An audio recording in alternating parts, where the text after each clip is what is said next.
Dear students, previous lecture में हमने entropy का कंसेप्ट पढ़ा था कि किसी भी सिस्टम में कोई भी प्रोसेस है या कोई भी प्रोसेस हो रहा है वो रिवर्सिबली एंड आइसोथर्मल कंडीशन पे हो रहा है, तो उस टाइम पे एंट्रोपी में चेंज आएगा। वो इक्वल होगा कि जो भी हीट सिस्टम के थ्रू जो भी हीट का अब्जॉर्प्शन या फिर लॉस्ट हो रहा है reversibly divided by at particular temperature, जिस टेम्परेचर पे हीट का अब्जॉर्ब या लॉस्ट हो रहा है, यानी कि डी एस है वो इक्वल था डी क्यू बाय टी ना। उसके बाद हमने डिस्कस किया था कि एंट्रोपी की चेंज की यूनिट क्या होती है। एंट्रोपी चेंज अगर हीट हम कैलोरी में ले रहे हैं तो कैलोरी पर केल्विन पर मोल, और अगर हम जूल में ले रहे हैं हीट तो उस टाइम पे एंट्रोपी की यूनिट है वो क्या होगी, जूल पर केल्विन पर मोल। एंट्रोपी का हमने जो कंसेप्ट था मेन उसमें ये डिस्कस किया कि एंट्रोपी है वो क्या है, स्टेट फंक्शन है, पाथ पे डिपेंड नहीं करता, इनिशियल एंड फाइनल कंडीशन पे डिपेंड करता है या इनिशियल एंड फाइनल स्टेज पे डिपेंड करता है, सिर्फ और सिर्फ पाथ पे डिपेंड नहीं करता है। नेक्स्ट एंट्रोपी है वो एक्सटेंसिव प्रॉपर्टी है, यानी कि सिर्फ जिस भी सिस्टम की हम एंट्रोपी चेंज की बात कर रहे हैं वो एक्सटेंसिव यानी कि उसके मास पे डिपेंड करते हैं, उस सिस्टम उस प्रोसेस के नेचर पे डिपेंड नहीं करता ओनली। तो एंट्रोपी है वो स्टेट फंक्शन है as well as extensive property है। नेक्स्ट आज हम डिस्कस करेंगे entropy change in a reversible process. अगर कोई प्रोसेस हो रहा है और वो रिवर्सिबल प्रोसेस है तो उस टाइम पे टोटल प्रोसेस के अंदर जो टोटल एंट्रोपी में चेंज आता है वो कितना आता है।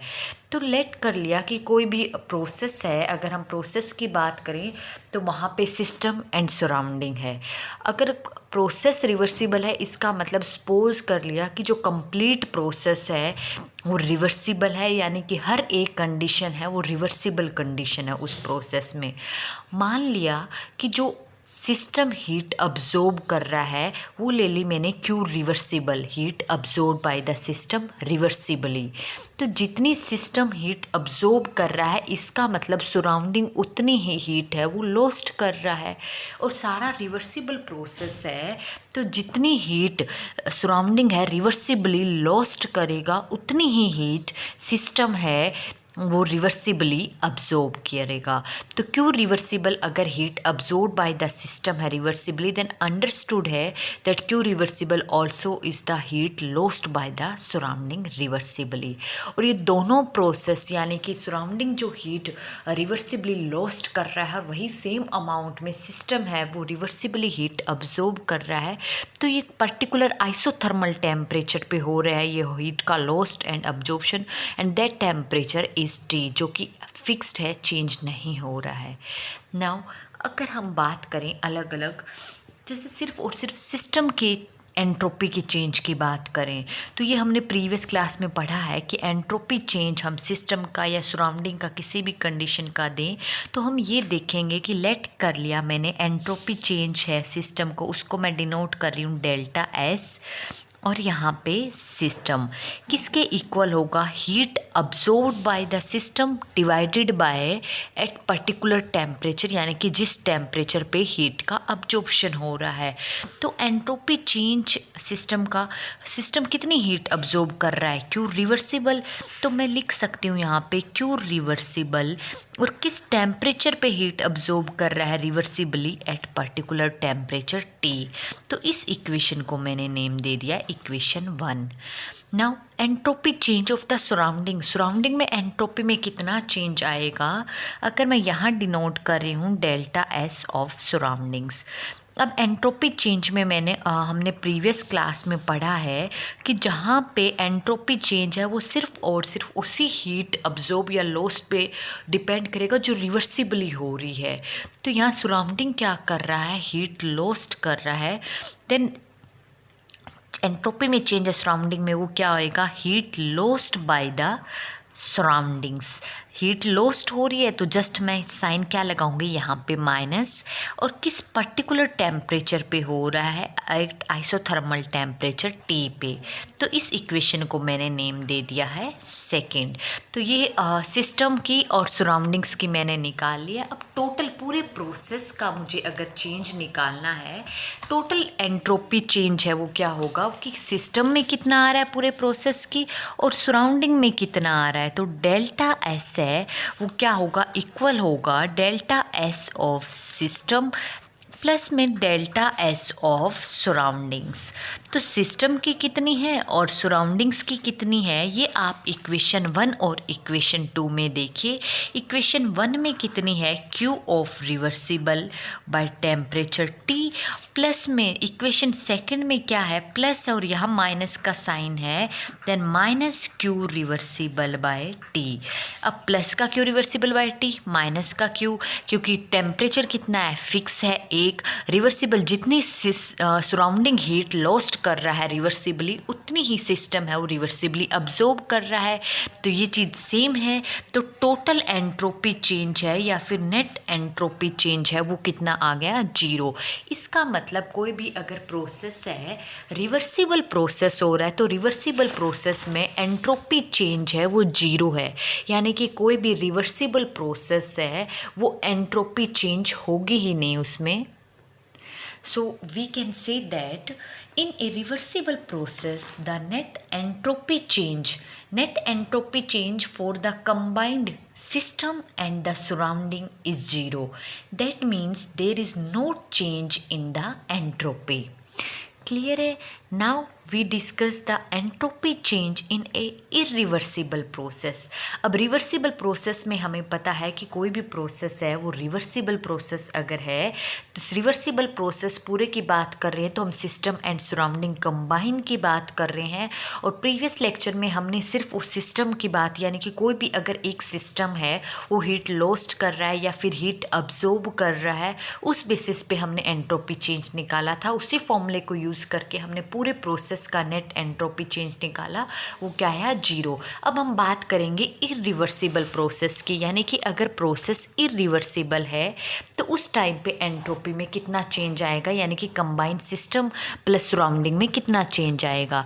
अब जहाँ पे बात रिवर्सिबल प्रोसेस की होती है, इसका मतलब उस रिवर्सिबल प्रोसेस में हर एक कंडीशन है वो कम्प्लीटली रिवर्सिबल है, यानी कि कम्प्लीटली रिवर्सिबल कंडीशन में है पूरा प्रोसेस। और जहाँ इरिवर्सिबल प्रोसेस की बात आती है, इस प्रोसेस में चाहे कोई एक भी पार्ट अगर इरिवर्सिबल है और बाकी सारे पार्ट प्रोसेस के अंदर ऑपरेशंस है वो रिवर्सिबल है, तो पूरा का पूरा प्रोसेस है वो इरिवर्सिबल माना जाएगा। That means if any part of the process is irreversible then the process as a whole is irreversible. Clear है?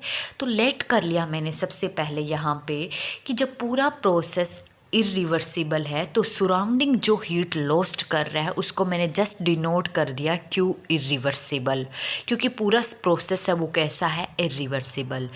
अब सराउंडिंग जितनी हीट लॉस्ट कर रहा है, लेट कर लिया सिस्टम उतनी हीट अब्जॉर्ब कर रहा है, तो क्यू इरिवर्सिबल है वो हीट अब्जॉर्ब्ड है बाय द सिस्टम।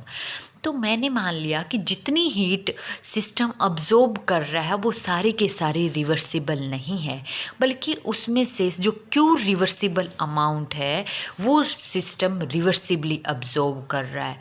इसका मतलब क्यू इरिवर्सिबल है, that is the heat lost by the surrounding and the same heat is absorbed by the system. But Q reversible amount is the heat absorbed by the system reversibly at isothermal temperature T. Clear है condition? अब हमें ये देखना है कि entropy change, जो entropy change है system या सराउंडिंग्स का, वो सिर्फ और सिर्फ उसी हीट अब्जॉर्ब या लॉस्ट पे डिपेंड करेगा जो रिवर्सिबल कंडीशन में हो रही है। तो जो सिस्टम की एंट्रोपी में जो चेंज लाएगा वो जितनी हीट अब्जॉर्ब हो रही है उसकी वजह से नहीं आएगा, बल्कि सिस्टम के अंदर एंट्रोपी चेंज के लिए रिस्पॉन्सिबल वही हीट है जो रिवर्सिबली हो रही है। इट मीन्स जो क्यू रिवर्सिबल अमाउंट है यही रिस्पॉन्सिबल है सिस्टम के अंदर एंट्रोपी चेंज के लिए। तो अगर सिस्टम की एंट्रोपी चेंज हम निकालते हैं तो यहाँ से डेल्टा एस है ऑफ सिस्टम, वो कितना होगा, heat absorbed by the system reversibly कितनी अब्जॉर्ब हो रही है, क्यू ऑफ रिवर्सिबल, चाहे पूरा प्रोसेस इरिवर्सिबल हो बट ये अमाउंट है वो रिवर्सिबली अब्जॉर्ब हो रही है, और किस पर्टिकुलर टेम्परेचर पे हो रही है, at absolute temperature T. Let कर लिया, this equation is equation number 1। Now entropy change of the surroundings. अब हमने लेट किया कि क्यों इरिवर्सिबल है वो सराउंडिंग से लॉस्ट हो रही है, क्यों इरिवर्सिबल है वो पूरा सिस्टम अब्जॉर्ब कर रहा है, बट क्यों रिवर्सिबल है वो अब्जॉर्ब सिस्टम की रिवर्सिबली है। लेट कर लिया कि सराउंडिंग जितनी लॉस्ट कर रहा है वो रिवर्सिबल कंडीशन है, वो पार्ट है वो रिवर्सिबल है, लेकिन सिस्टम पूरी अब्जॉर्ब कर रहा है वो रिवर्सिबल नहीं है, कुछ अमाउंट रिवर्सिबली अब्जॉर्ब कर रहा है। तो जस्ट इसी पार्ट की वजह से पूरा प्रोसेस है हमारा इरिवर्सिबल हो गया है। तो एंट्रोपी चेंज अगर हम सराउंडिंग की निकाल रहे हैं तो लेट कर लिया कि सराउंडिंग जितनी भी हीट लॉस्ट कर रहा था वो सारी इनफाइनेटली स्लोली लॉस्ट कर रहा था। मीन्स वो किस कंडीशन में कर रहा था, वो रिवर्सिबली लॉस्ट कर रहा था। तो इस सराउंडिंग के लिए जो हमने क्यों इरिवर्सिबल माना था, ये एक तरह से रिवर्सिबल कंडीशन में हीट लॉस्ट है, मैंने लेट कर लिया। तो उस टाइम पे जो सराउंडिंग्स में चेंज आएगा एंट्रोपी में, उसके लिए कौन रिस्पॉन्सिबल है, जितनी वो सराउंडिंग हीट लॉस्ट कर रहा है। तो हीट कितनी लॉस्ट कर रहा है, ये कर रहा है क्यू ऑफ इरिवर्सिबल। ये तो क्यू ऑफ इरिवर्सिबल का मतलब ये नहीं है कि इतनी इरिवर्सिबल, ये जस्ट पूरा प्रोसेस इरिवर्सिबल है, इसीलिए लेट कर रखा है किस पर्टिकुलर टेम्परेचर पे कर रहा है, एट आइसोथर्मल टेम्परेचर टी, और लॉस्ट कर रहा है तो जस्ट फॉर लॉस्ट यहाँ पे साइन क्या आ जाएगा, माइनस। तो this is the expression for entropy change for the surroundings. Now the total entropy change for the process, total entropy change, that is delta S, will be equal to delta S of system as well as plus delta S of surroundings. अब delta S system और surroundings की आप value put कर दीजिए equation 1 and equation 2 से। तो हमारे पास क्या आ जाएगा, Q of reversible at temperature T minus Q of irreversible at temperature T. तो ये हमारे पास एक्सप्रेशन आ गई है किसकी, जहाँ टोटल नेट एंट्रोपी चेंज की। तो नेट एंट्रोपी चेंज की रिलेशन है, इसको आप नाम रख दीजिए इक्वेशन नंबर 3। अब हमें पता है कि according to first law of thermodynamics, first law of thermodynamics क्या कहता है कि चेंज इन इंटरनल एनर्जी है that will be equal to, किसी भी सिस्टम की जो इंटरनल एनर्जी में चेंज है वो इक्वल होगा heat absorbed by the system and work done on the system. अगर work done by the system होता तो यहाँ प्लस साइन, और work done on the system है तो यहाँ पे माइनस साइन। अब यहाँ पे इस केस में अगर हम बात करें, इंटरनल एनर्जी है वो कैसा फंक्शन है, वो स्टेट फंक्शन है, पाथ फंक्शन नहीं है। यानी कि इंटरनल एनर्जी है वो सिर्फ और सिर्फ इनिशियल एंड फाइनल स्टेट पे डिपेंड करेगा, पाथ पे डिपेंड नहीं करेगा, चाहे पाथ आपका रिवर्सिबल पाथ हो या फिर इरिवर्सिबल पाथ हो। तो इस रिलेशन को मैं लिख सकती हूँ दोनों इक्वेशन के लिए कि इंटरनल एनर्जी में जो चेंज आएगा वो इक्वल होगा चाहे रिवर्सिबल प्रोसेस हो या इरिवर्सिबल। अगर रिवर्सिबल प्रोसेस है तो heat absorbed reversibly and work done reversibly, या फिर अगर आपका इरिवर्सिबल है प्रोसेस तो भी सेम होगा क्योंकि इंटरनल एनर्जी है वो क्या है, स्टेट फंक्शन है। Then heat irreversible and work done है वो भी कौन सा होगा, हेयर इरिवर्सिबल। अब हमें पता है कि जो वर्क डन है रिवर्सिबल कंडीशन में वो मैक्सिमम होता है एज कंपेयर टू इरिवर्सिबल। तो वर्क डन है वो यहाँ पे रिवर्सिबल कंडीशन का वर्क डन है will always be greater than an irreversible. ये हम लास्ट जो थर्मोडायनेमिक्स का फर्स्ट पार्ट किया था वहाँ डिस्कस किया था इस चीज़ को कि हमेशा रिवर्सिबल प्रोसेस में वर्क डन जो होता है वो मैक्सिमम होता है एज कंपेयर टू इरिवर्सिबल। अब अगर आप कंपेयर करो, इस इक्वेशन को मैं नेम दे देती हूँ इक्वेशन 4 क्योंकि थर्ड हमने लास्ट दी थी, ये मैंने दे दी है इक्वेशन 5। अब यहाँ पे अगर आप कंपेयर करें इक्वेशन 4 एंड इक्वेशन 5 को, अगर इन दोनों को देखो, सिर्फ ये दोनों इक्वल है according to this fourth equation, लेकिन 5 कहती है रिवर्सिबल वाला ज़्यादा है इरिवर्सिबल से, यानी कि ये रिवर्सिबल वर्क डन है वो इरिवर्सिबल से ज़्यादा है। तो ये दोनों चीज़ इक्वल कब होगी, यहाँ से from fourth and fifth equation से हमें ये रिजल्ट मिला कि जो हीट अब्जॉर्ब्ड है रिवर्सिबली वो ज़्यादा है as compared to heat irreversibly. Clear है? तो अब आप क्या करो, जो इक्वेशन ये आई है इसको मैंने दे दिया इक्वेशन 6। इक्वेशन 6 को बोथ साइड मैंने टेम्परेचर T से डिवाइड कर दिया। इसका मतलब क्यों रिवर्सिबल T है वो ग्रेटर देन है क्यों इरिवर्सिबल बाय T। इसको नेम दे दिया मैंने इक्वेशन 7। अगर ये ज़्यादा है, यानी कि अगर मैं इसको इस साइड लेके आऊँ, यहाँ से मैं क्या लिख सकती हूँ कि क्यों रिवर्सिबल बाय T है वो माइनस, इसको इधर लेके आएंगे इरिवर्सिबल टर्म को तो ये माइनस में हो जाएगा, क्यों इरिवर्सिबल बाय T, और ये ग्रेटर देन का साइन है that is greater than 0। Equation number 8। अब आप इक्वेशन नंबर 8 और जो हमारे इक्वेशन नंबर 3 आई थी, जो total entropy for irreversible process कौन सी थी, ये वाली, इन दोनों से हमें क्या पता चला। अब ये हमारा रिवर्सिबल बाय T क्यों इरिवर्सिबल बाय T, ये क्या आ गया ग्रेटर देन 0। इसका मतलब delta S system plus surrounding है वो हमारा क्या है ग्रेटर देन 0, यानी कि टोटल एंट्रोपी चेंज है फॉर इस नेट एंट्रोपी चेंज है जो इरिवर्सिबल प्रोसेस के लिए वो क्या है ग्रेटर देन 0, यानी कि इरिवर्सिबल प्रोसेस है वो always accompanied by increase in entropy system plus surroundings that will be equal to not equal but greater than 0।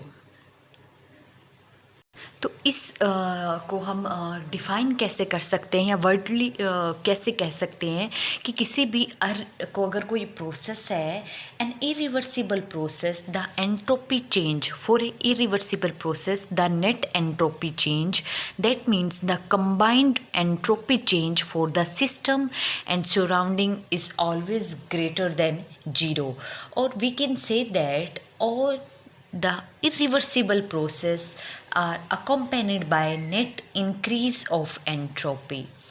तो हमने एक और स्टेटमेंट यहाँ से है, जैसे हमने थर्मोडायनेमिक्स के सेकंड लॉ की स्टेटमेंट पढ़ी थी कि जितने भी स्पॉन्टेनियस प्रोसेस है, स्पॉन्टेनियस प्रोसेस जैसे हील से वाटर का गिरना, हीट का transfer from hot end to cold end, ये सब क्या था diffusion of gas from high pressure to low pressure, ये सब सारे स्पॉन्टेनियस प्रोसेस है, और सारे स्पॉन्टेनियस प्रोसेस है वो इरिवर्सिबल होते हैं, यानी उनको हम रिवर्स नहीं कर सकते by simply reversing the condition without any external agency. ये हमने सेकंड लॉ की स्टेटमेंट पढ़ी थी। तो अब जब सारे स्पॉन्टेनियस प्रोसेस इरिवर्सिबल है, और अभी हमने ये देखा जो भी इरिवर्सिबल प्रोसेस है उनमें एंट्रोपी क्या होगी इंक्रीज़, तो यहाँ से जो सेकंड लॉ की एक नई स्टेटमेंट भी हम बना सकते हैं कि all the spontaneous process are accompanied by net increase of entropy, कि जितने भी स्पॉन्टेनियस प्रोसेस है वो क्या कैसे हो पॉसिबल है कि अगर उनमें से जो कोई भी स्पॉन्टेनियस प्रोसेस होगा तो वहाँ पे इंक्रीज आएगा उसकी एंट्रोपी में। अगर हम इरिवर्सिबल एंड रिवर्सिबल दोनों प्रोसेस को कंबाइन लिखें तो कैसे लिख सकते हैं, दोनों प्रोसेस को कंबाइन लिख सकते हैं कि टोटल जो डेल्टा एस है, डेल्टा एस, या फिर हम बात करें कि delta S of system plus delta S of surroundings है, that will always be greater than और इक्वल टू 0। कंबाइन है रिवर्सिबल एंड इरिवर्सिबल प्रोसेस के लिए, वेर इक्वल साइन डिनोट करेगा for a reversible process and greater than sign है वो denote करता है इरिवर्सिबल प्रोसेस। तो ये है कंबाइन इफेक्ट दिखा सकते हैं। अब अगर हमें जैसे हमारा रिवर्सिबल प्रोसेस है उसमें तो एंट्रोपी चेंज है वो जीरो हो गया, यानी कि कोई एंट्रोपी में चेंज आएगा ही नहीं। इरिवर्सिबल प्रोसेस है तो हमने ये देखा कि एंट्रोपी हमेशा इंक्रीज़ होगी।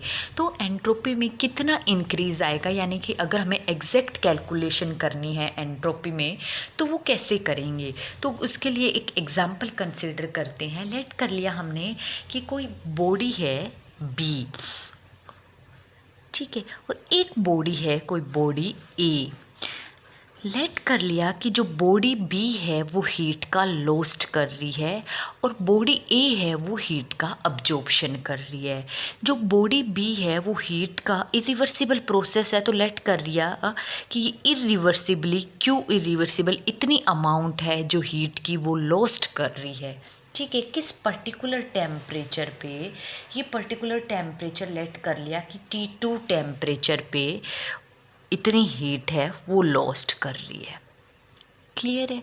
और जो हीट लॉस्ट कर रही है ये हीट किसकी तरफ जा रही है, स्लोली, इनफाइनेटेसिमली स्लोली ये जा रही है बॉडी ए की तरफ। और बॉडी ए है वो अब्जॉर्ब कर रहा है, लेकिन बॉडी ए जितना अब्जॉर्ब कर रही है वो रिवर्सिबली अब्जॉर्ब कर रही है।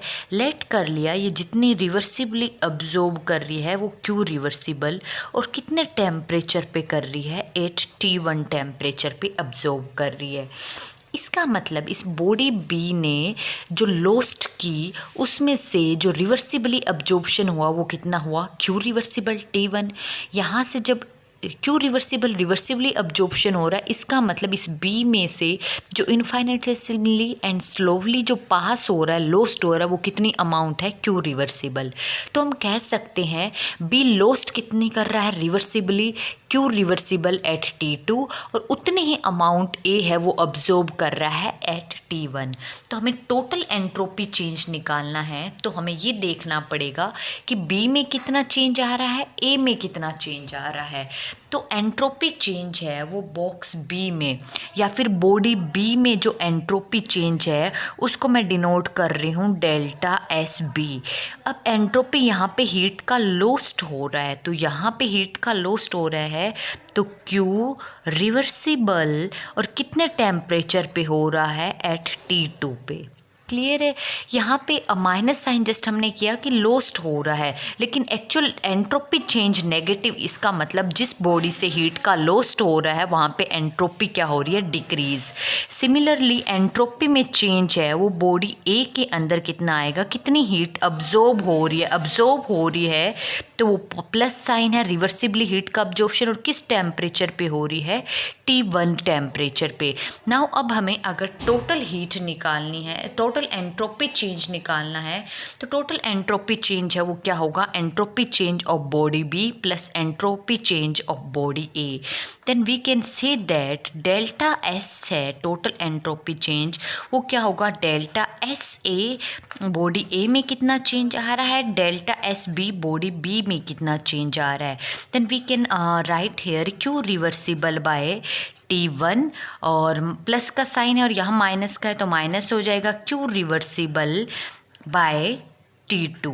यहाँ से क्यू रिवर्सिबल है वो कॉमन आ जाएगा और यहाँ से क्या रह जाएगा, 1/T1 माइनस 1/T2। तो अगर आपको T1 पता है, T2 पता है और क्यू रिवर्सिबल पता है तो हम पूरा जो कैलकुलेट कर सकते हैं कि कितना चेंज आया एंट्रोपी में during a given irreversible process, clear है। तो that is the entropy change for a reversible as well as irreversible process. Reversible process में हमेशा जो एंट्रोपी चेंज है वो क्या होगा, जीरो, बट इरिवर्सिबल प्रोसेस और always accompanied by increase in entropy, that is entropy, total entropy है combined system plus surrounding, that will always be greater than zero. Thank you.